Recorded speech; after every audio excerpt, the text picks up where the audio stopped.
Hello and welcome to the circulatory system, day 4. This is our last day of the circulatory system, and throughout this unit on body systems, on the last day of each unit, we're going to be talking about disruptions. So today's aim is how do malfunctions of the circulatory system disrupt homeostasis? So malfunction, meaning bad function,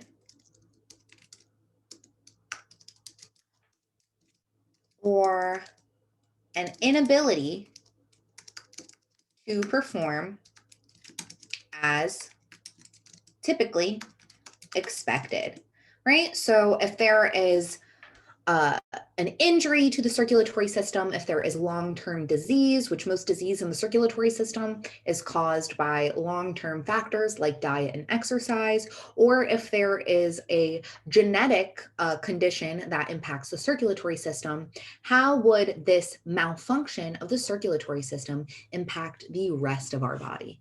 Disrupt our body's ability to maintain a stable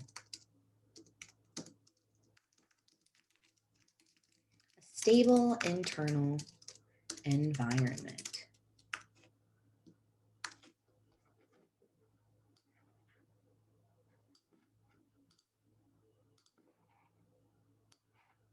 So let's go ahead and get started with the do now. Base your answer to questions 1 and 2 on the diagrams below. These diagrams should look familiar. Which vessel contains valves and transports blood back to the heart? You better know that it's the thin-walled vessel that carries deoxygenated blood back to the heart. Number 2 is a vein, and that contains valves and transports blood back to the heart. Through the walls of which vessel does gas exchange occur?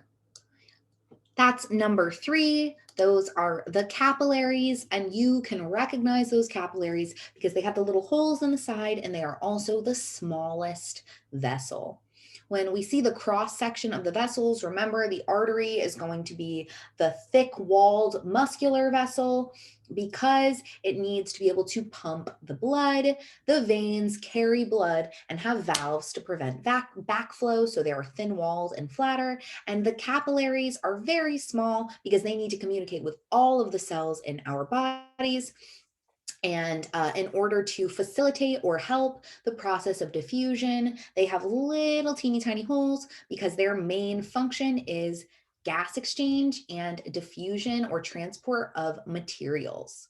So, exchange of soluble compounds, gases, and wastes through the intracellular fluid occurs between cells and the capillaries. Right? That's what we just talked about. That's why they have the structure that they do in order to facilitate this exchange. Which type of vessel normally contains valves that prevent the backward flow of materials? That's a vein. And finally, which structure is best illustrated by the diagram below?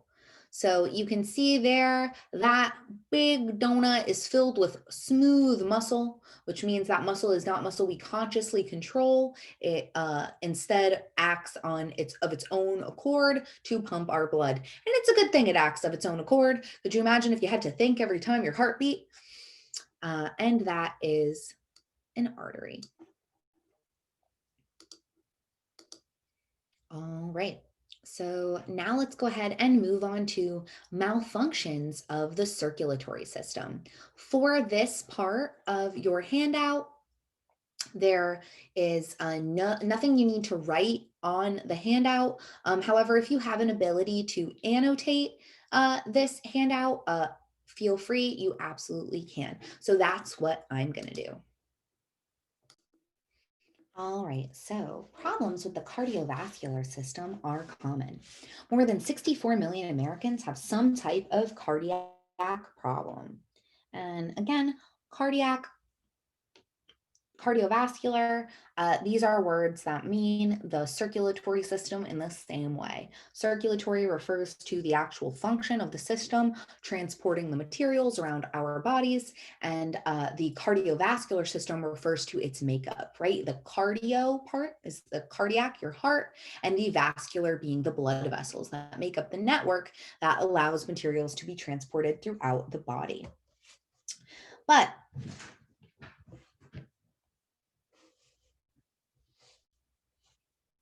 cardiovascular problems don't just affect older people.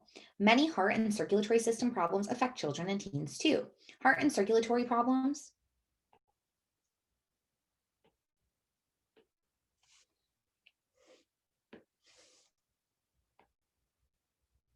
right? Cardiac is your heart.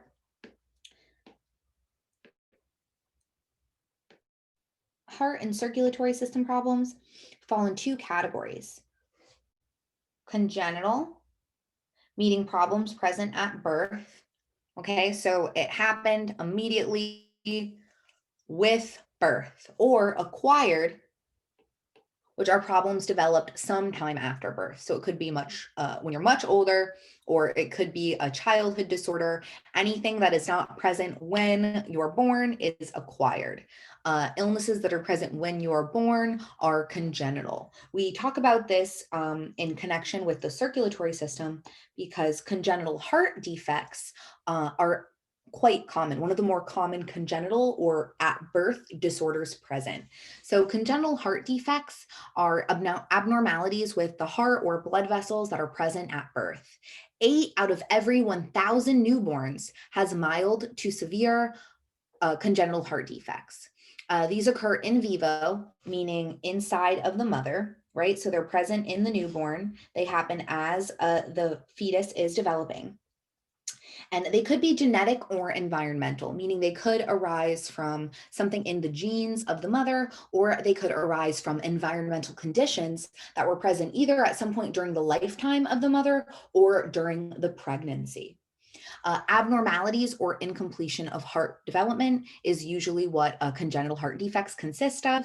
And what usually happens is there is surgery performed to correct. Now, in some cases, as it says here, there are mild cases of congenital heart defects where surgery can be performed on a young child or an infant to fully correct this problem. However, there are congenital heart defects that are severe and can lead to a shorter lifespan or a lifelong need for many different surgeries to accommodate with this problem. So obviously, if an individual has a heart defect, an abnormality, or an incompletely developed heart, this is going to impact their heart's ability to pump their blood. And if we cannot pump the blood throughout our bodies and circulate it efficiently, our cells are going to be frequently lacking for oxygen and nutrients. And your cells can survive for a short period of time without oxygen and nutrients. But if this is a terminal problem, if you always have like a low oxygen content, and this is the effect that most of these illnesses have in the circulatory system, this can lead to brain fog. This can lead to like fatigue, exhaustion, and generally results in an inability to live a normal life. What that means varies depending on the illness. For example, coronary artery disease is extremely common.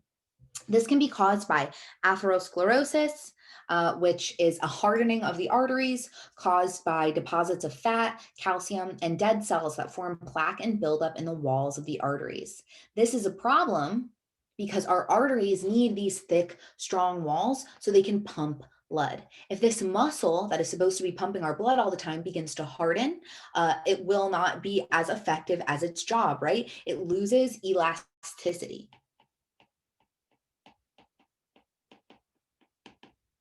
What that will mean is there will be an inefficient flow of blood.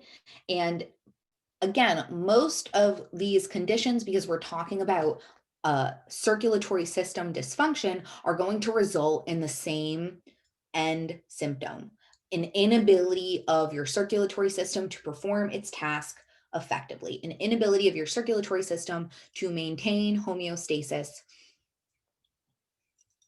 My cat says hi.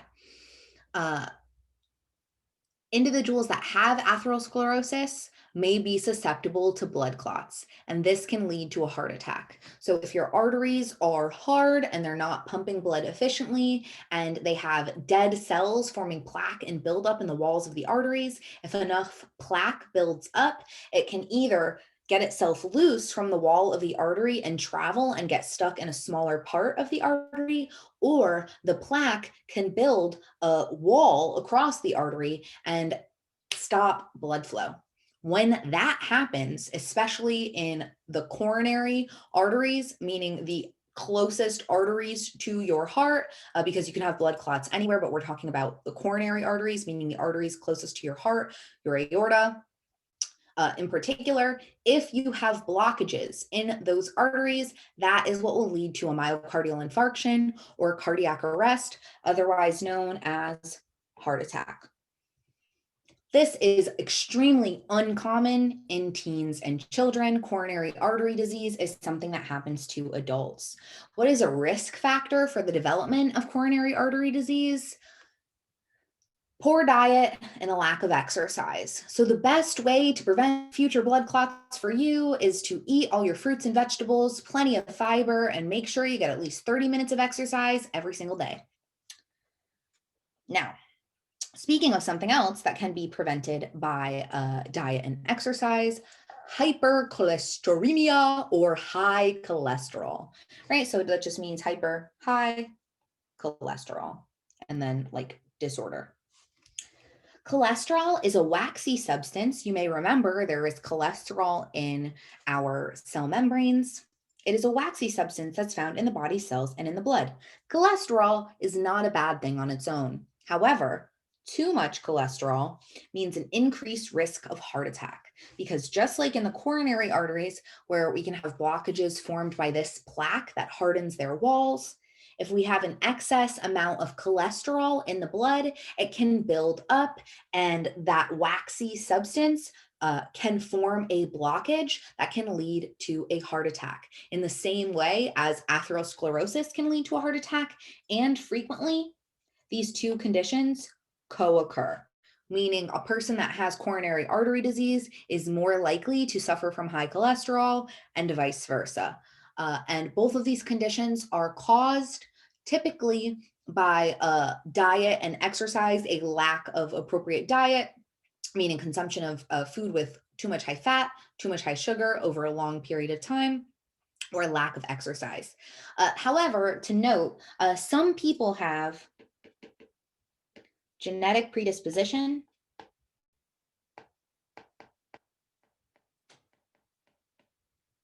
to high cholesterol.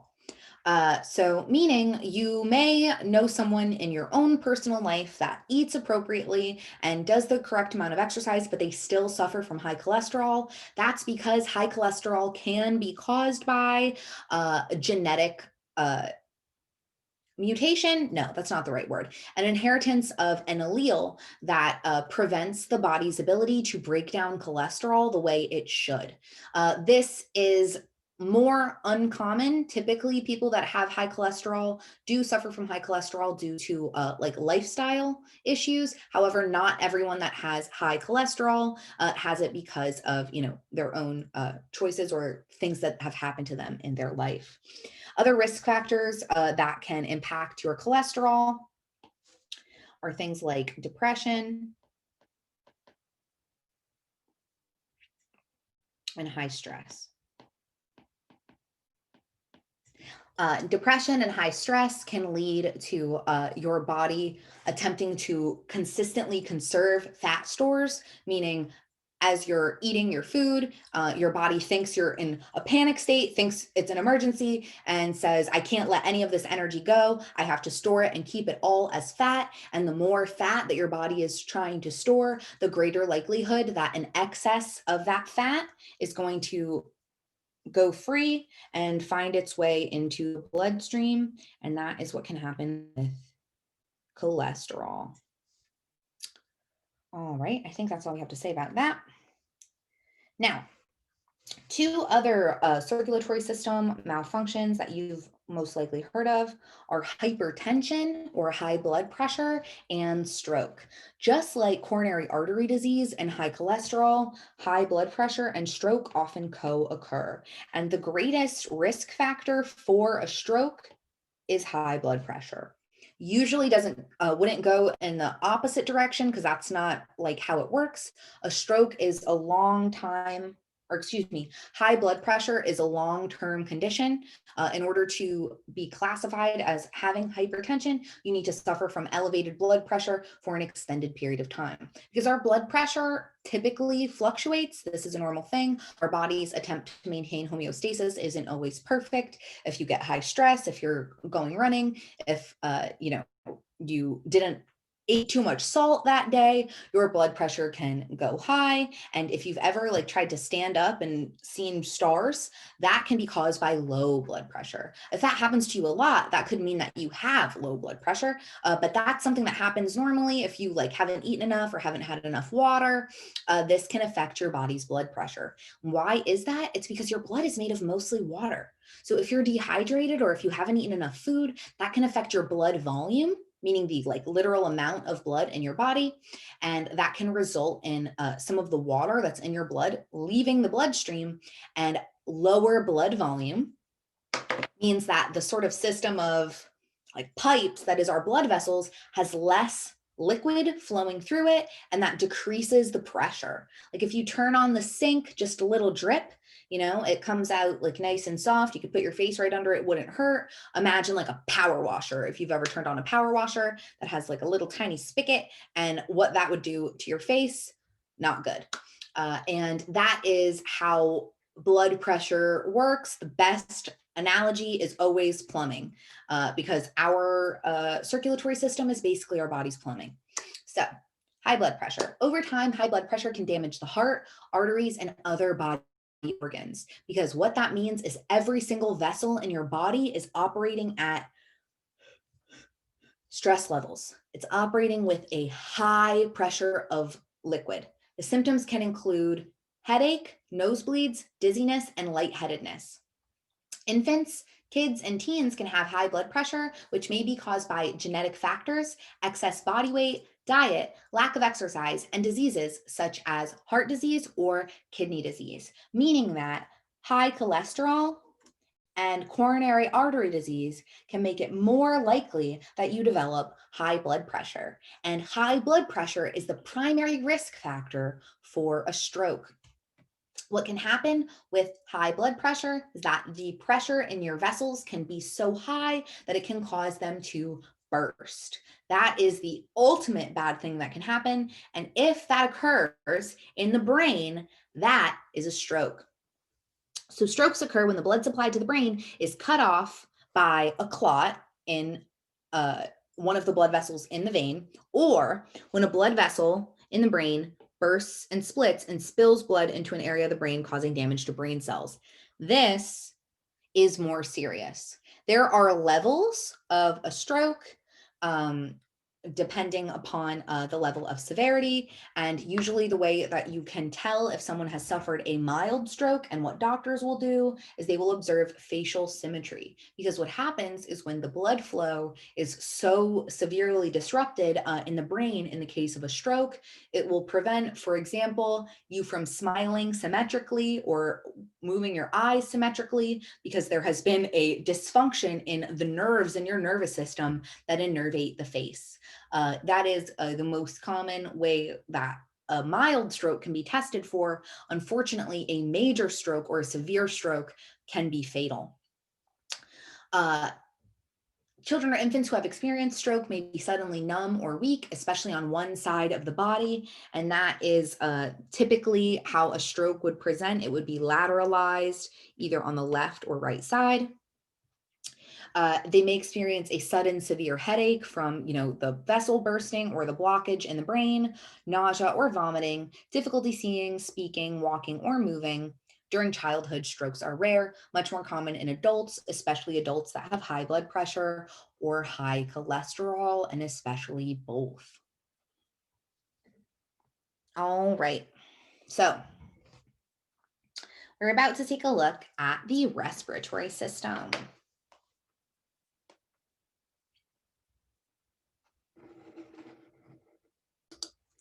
All right, so we're taking a look now at the respiratory system. Can you believe we're beginning the respiratory system? So this is our introduction. And we talk about the respiratory system right after we talk about the circulatory system, because the cardiovascular system and the respiratory system are intimately related, right? We have here, obviously, the part that you might recognize, the lungs. But we also have here your trachea,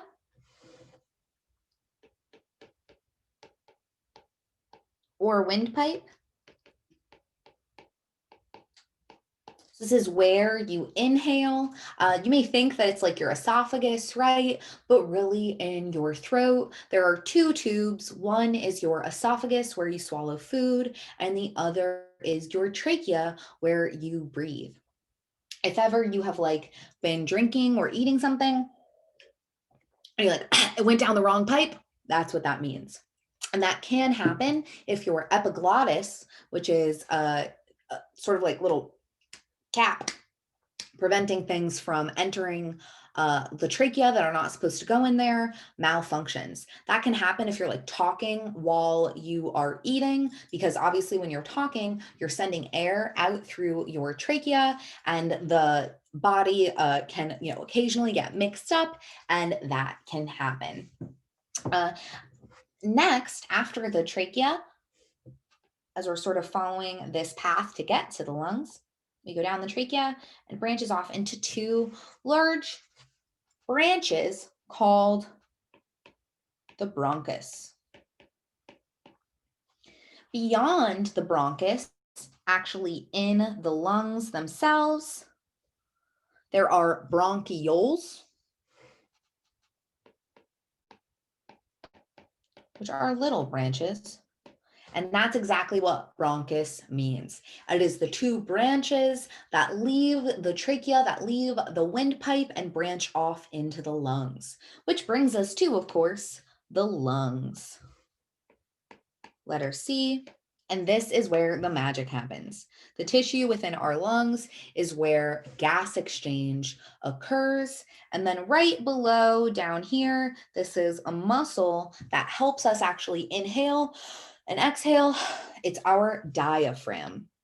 So that muscle, if you sort of feel your stomach when you breathe and out, that muscle, it's sort of pulling, like if you ever like suck in your stomach, that muscle that is sucking in your stomach is your diaphragm.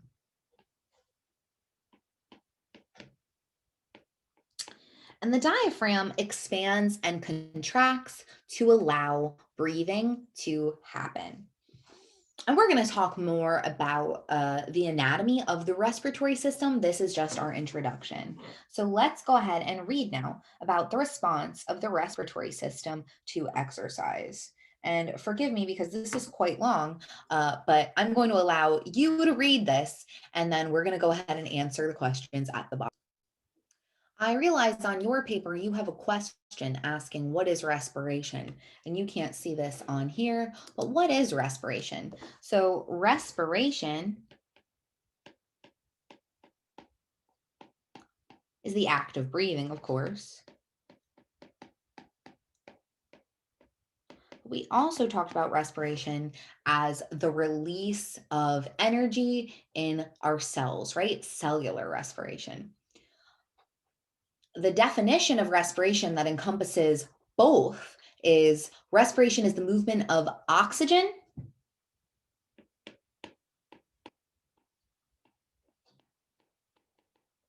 from the external environment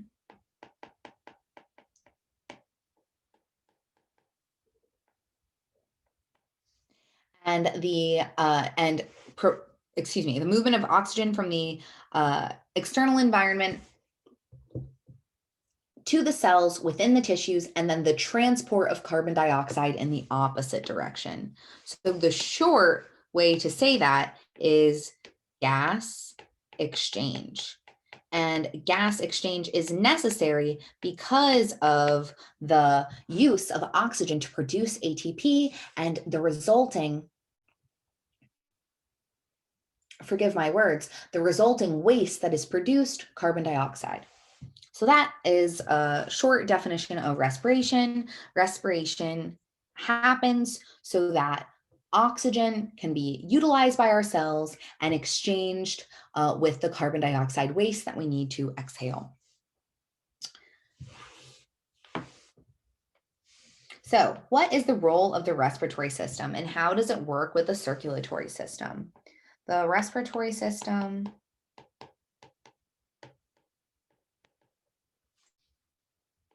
provides O2, which is circulated through the blood.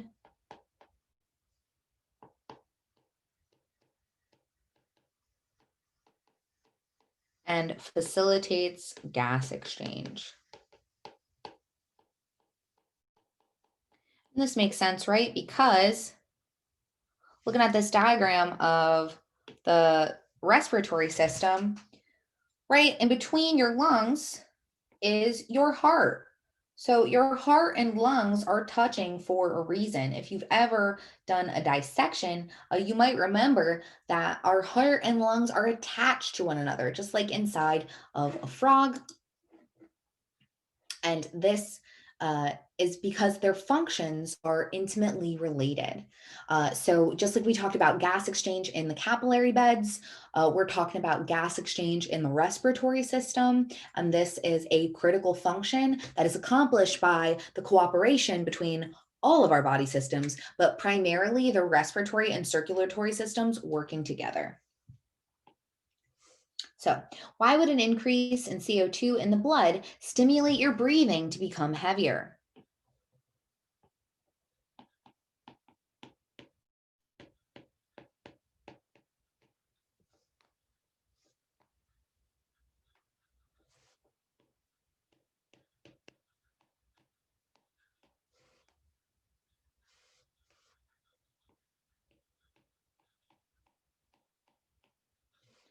Needs to be released, which would increase breathing rate, meaning you're hyperventilating.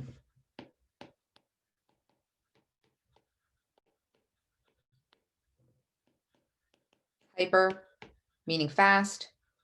Ventilate, meaning like ventilation in a room, movement of air.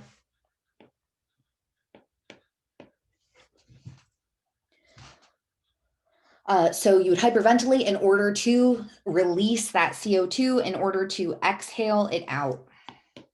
So that would also accomplish a second goal, right? If you have an increase of CO2 concentration in the blood, that means you have a lack of O2, the lack of oxygen and the excess CO2 can both be remedied via gas exchange.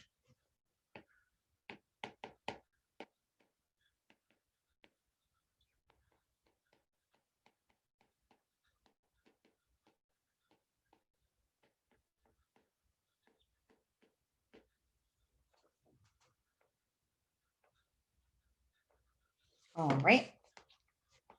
Based on what we have already learned about cellular respiration, why do the muscles require more oxygen from the lungs during exercise? Well, during exercise,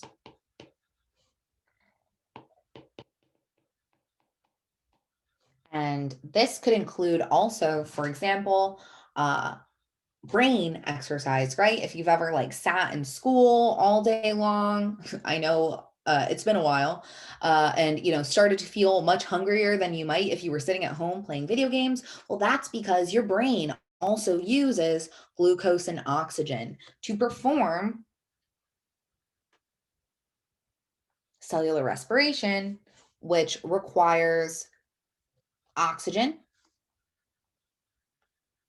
So we would increase our breathing rate when we're exercising, which makes sense. When you're running, you're breathing heavier. Usually, I think the brain depletes glucose and results in you getting hungrier, but it's the same process that is occurring. Excess cellular respiration occurs when your body needs more energy. So during exercise, our cells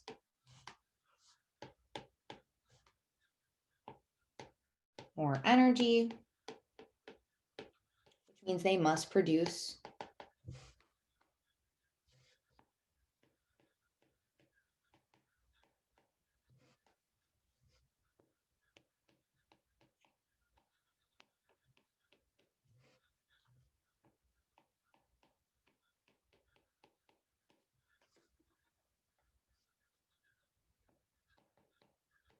oxygen from the lungs,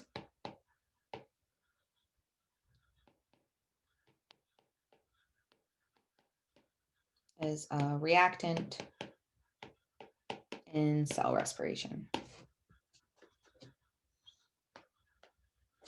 All right. Would it be more difficult to hold your breath for 30 seconds after a vigorous run than when at rest? Why or why not? Well, go ahead and feel free to test this yourselves, folks. But I'm pretty sure you are already thinking about how hard it would be to hold your breath after running. Goodness, when you're already out of breath, right? Because your cells were using all of that oxygen to produce more energy that your muscles needed to actually get moving. It would be much more difficult.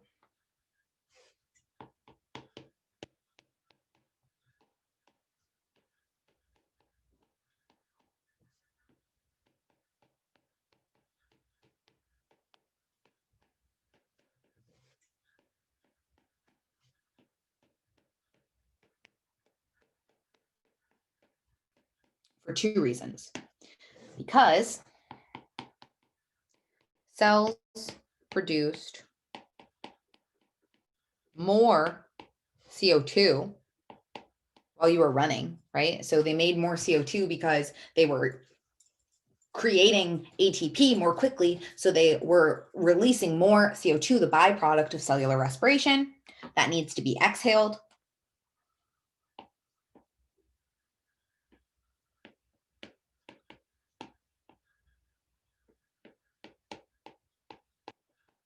So by breathing out or exhaling, as opposed to breathing in or inhaling. And also the more maybe intuitive reason, our cells need more O2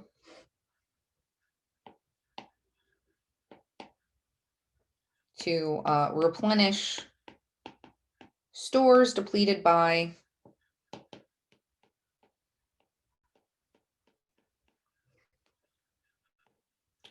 the cell respiration during exercise. And that is all we have to say about that.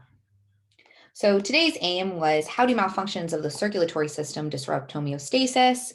And we also got to talking about the respiratory system. So I hope you enjoyed that. This is our last day of the circulatory system, and we're going to get started in earnest on the respiratory system tomorrow. So, all right, hope you guys have a super fantastic day and see you all tomorrow on Zoom. Bye, guys.